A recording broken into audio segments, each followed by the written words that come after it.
Greetings, everybody. Good afternoon. My name's John Russell, owner of the Business Source LLC. I'm here with my good friend and partner, Jared Whitman of Whitman Media. And we are going through my book, Be a Stand-Up Leader, the ABCs of Getting the Job Done Right, with a podcast that we titled The Pursuit. The Pursuit of Being a Stand-Up Leader. It's not easy doing all these things all the time. No. You know, this is kind of like a life study of what good looks like as a manager or business owner or stand-up leader. So I took everything that I could that I've learned and put it into a book so that I can help you potentially sidestep or overcome challenges that are going to present themselves along the way. Today, we're going to talk about the probationary period for new hires. Yeah. And I've been fortunate to be able to do a lot of recruitment, a lot of interviewing, and a lot of hiring, and a lot of training in my business world. And then as a consultant, one of the services that I provide for my clients is recruitment, screening, interviewing, and pre-qualifying a candidate before I even present them to the owner of the company. Yeah. And that's kind of a privilege. And it was, trusted responsibility. Yeah. Because the owner of the business is entrusting me to find the next great employee. Correct. So I love doing that, but I have to make sure people understand that even after you're hired, there's going to be a probationary period. You don't just get hired and get handed the keys to the vault. Right. You have to earn it, demonstrate that you're the right person for that job. The other thing about probationary periods that I really like is it gives the employee a chance to decide whether or not this is the right company. Yeah. Whether or not this is the right job for me. Yeah. A lot of people look at a job and they get into it and they're like, oh yeah, this is going to be great. And then they find out this is terrible. This isn't what I thought it was going to be. And to not get stuck and not stay in a job that you're not qualified for or that you're not having fun with. Yeah. And so it's really, really important to be able to have this conversation with new employees and be honest with them and share with them that this 90-day probationary period or 6 months, whatever it is designed specifically for the employee. Yeah.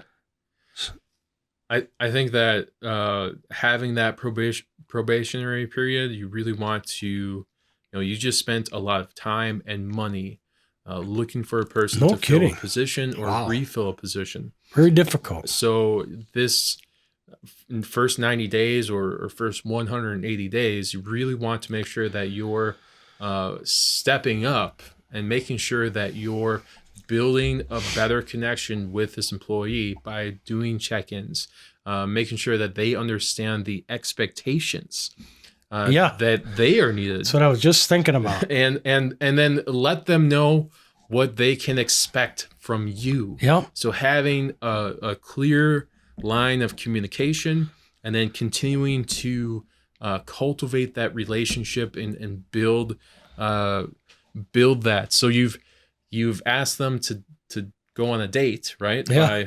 Right. By coming in and know each other. Interviewing. Now you're kind of getting to know each other. Now you're dating as they're there. And I think it's within the first 6 months or even the first 90 days that someone makes a decision on whether they're going to stay with your company or not. So that first 6 months, you really, and beyond that 6 months, but you really want to be a stand-up leader and cultivate that relationship so that you get a long-term employee, you get that long-term commitment, you get that marriage to that employee. Not, no, it's for real. In a general sense. I know a lot of people that have gone to work for a company and never left. Right. Because they're rare, but they're out there. They feel like they're more than a number, and they're valued. Yes, and everything, and they're recognized. Everything that we're talking about right now in the probationary period is all of these components are within your book, and we've broken them down chapter by chapter. But I think really making sure that first 180 days, you're checking in with the employee. You're making sure that they're going to work out. You make sure that you're having a review, the 90-day review. I think it's just so important, and it falls below the wayside. You should really have a system and process in place for new hires, like onboarding and orientation. Yes, but beyond just that first week, you're bombarding these people with all this shit the first week. Continue to follow up with them. Have the process, like after 2 weeks, check in. After 30 every days, week, every day, check in. After every month, check in. 90 days, have a sit down. Maybe you have a list of goals that they want to hit. I would say it needs to be more like every day. Okay. Every week. Yeah. There's so much going on with the new hire. Yeah. You got a job description. You got onboarding and orientation, training, roles and responsibilities. Who's in charge? What's the lay of the landscape? Who's above me? Who's below me? Who are my associates who I need to coexist with? The expectations you touched on. What are my expectations of you as an employee? What are your expectations of me as your employer? What do you expect? Right. How am I going to get treated? When do I get a raise?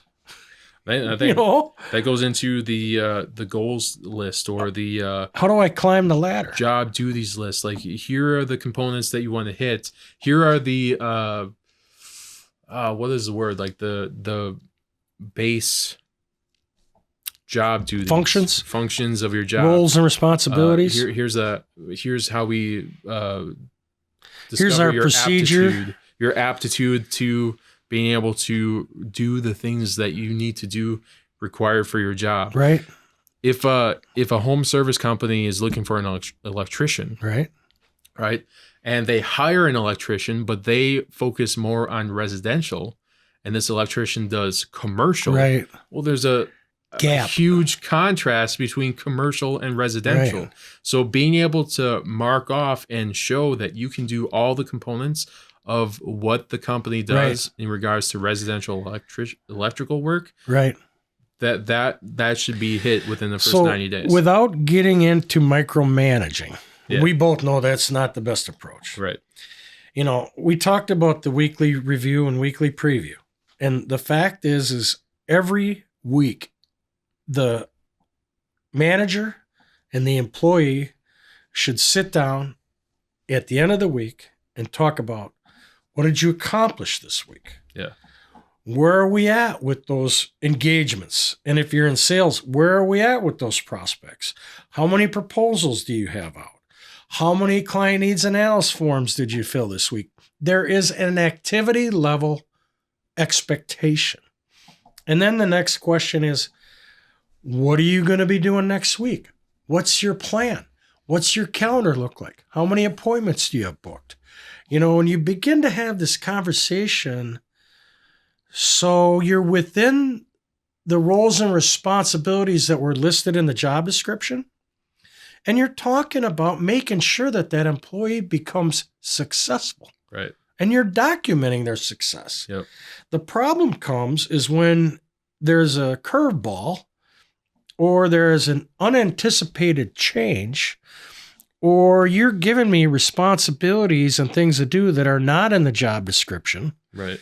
And you're asking me to do more than was told to me when I was hired. Yeah. That's a problem.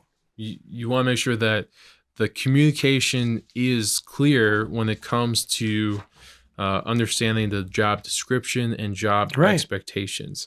If within that 90 days or 180 days, any of that changes or alters, well, you're already showing up as someone who doesn't communicate well, miscommunicates, or lies, flat out lies. Pretty hard to lie in the world of weekly reviews and previews. Right. But you can clearly understand that potentially an employee would be making something up. Right. So this weekly communications between the manager, the stand-up leader, and the employee has to occur because you have to document their failing. Right. If you're going to let them go, you have to go back and say, remember on January 9th when you were asked to do X, Y, and Z and you did A instead? Right. Remember on the 10th when I asked you to do this, that, and the other thing, and you went and did something completely different, and apparently you didn't hear me, or you didn't understand, or you didn't know what to do, but you didn't do it, and you should have come to me and asked the question, because now I'm wondering if you're incompetent. Right. And I'm thinking I'm going to have to let you go. Mm-hmm. And they're like, oh, you can't let me go. I've done everything that you told me. Let's review the job responsibilities, the job description, and let's review what you've actually accomplished. And so that's a one-to-one conversation with an employee who either is or isn't meeting expectations. Right. Because you want to make sure that you give them a little bit of a warning that they're failing. Right. You want to give them the opportunity to course correct. Yes. Or help or exactly. Be in or get them the training that they aren't getting. Yeah, be in a position to help coach and mentor. Again, this is to see this probationary period is to see if they're going to work out as an employee, but also from their standpoint, it's to see if you're going to work out as an employer. Yeah. So it goes both ways. It's a two-way street. It's a two-way street. So a bad hire costs a lot of money, mm-hmm. and it's extremely painful. Not only have you lost all that time, but you've lost all the opportunity within that time, and you have to start over. And if you know anything about recruitment, finding qualified people today is very, very difficult. Very difficult. It's difficult up here, but the work ethic in other states is far below what it is in Wisconsin and the Midwest. Which just is astounding to me. So it's very difficult to find it in other states. People around here carry the load pretty well. Yes. Yeah. Well, that's where we're at. So, you spend a lot of money on recruitment, and then you've got an employee that doesn't work out. I would say that 90% of the time it's on the business owner. I would agree with that. You didn't make yourself clear up front. You didn't get the right candidates. Yeah. Whatever it is, you failed in terms of bringing somebody in that you could turn into a great employee. Communication and expectations. Yeah. Those are two main components. So I don't mean to sound harsh, but you've got to be able to establish an onboarding process. Mm-hmm. You've got to establish an orientation period. You have to establish a specific training regimen. Yep. I've worked with and for a lot of companies where there just is no communications. Yeah. There is no training. There are no expectations. Just come in and go ahead and start doing the job. Right. And I'm good at that because I'm an independent worker, but a lot of people would just fail. I would say another point of this is that, everyone that represents your brand and is going to be connected to your brand and interacting with your customer base, they're on the marketing department. They can positively or negatively impact the brand authority and brand awareness. So you want to make sure that your expectations are instilled in these people as they're going to be a representation of your brand. Yep. And again, if everything is revolving around marketing, they are a part of your marketing department. They are on your marketing team because they represent your brand or interact with your customer base. Yeah. And that is, marketing is building that relationship. If anything is offset in that relationship building based on what marketing is putting out, the stories that they're connecting with their customers through, if anything is off with the brand, that includes the people wearing the brand logo. If they're coming out to the homes and they're not trained appropriately, if they're not answering the phone appropriately, if they're not answering emails appropriately, all of these things can have a positive or negative notch when it comes to brand authority. So my stated problem in the book is to not having an established probationary period for new employees, and then be clear with new hires that their work will be evaluated for the next 90 days to determine whether or not it's a good fit for them. Yes. Or a good fit for you as the employer. Yeah. And that's really where it starts. And make sure that you have a process in place so that when you bring on a new employee, most companies are really good at this. Yeah. But not all. Yeah, I did work for a company that wasn't good at that, and I was on the leadership team, and there was a person that was not a good fit based on some of the things they were doing, and because that information wasn't relayed on the front end, it was a big snowball of the stuff that had to go into place to get rid of them. Oh wow! Because they were not a good fit for the company. That's tough. But you have to either you figure it out as you go through the process, or you plan for something like this to go down. A probationary period isn't about helping people fail. Right. It's about helping people win. Correct. 100%. Yeah. And the good people who are in a probationary period will see that as an opportunity to rise up. And to become masters of their job and look at what I'm doing. And wow, I got a story to tell you. You were doing so great. Thanks for hiring me. Can I stay after the probationary period? And the answer is yes, you're in. And that's a good thing. Yep. So get yourself a process and make sure you give your new employees enough support so that they can be successful. I'm John Russell with The Business Source. This is Jared Whitman with Whitman Media. Thanks for being with us on another episode of The Pursuit of Being a Stand-Up Leader. Thanks for being with us. Have a great day.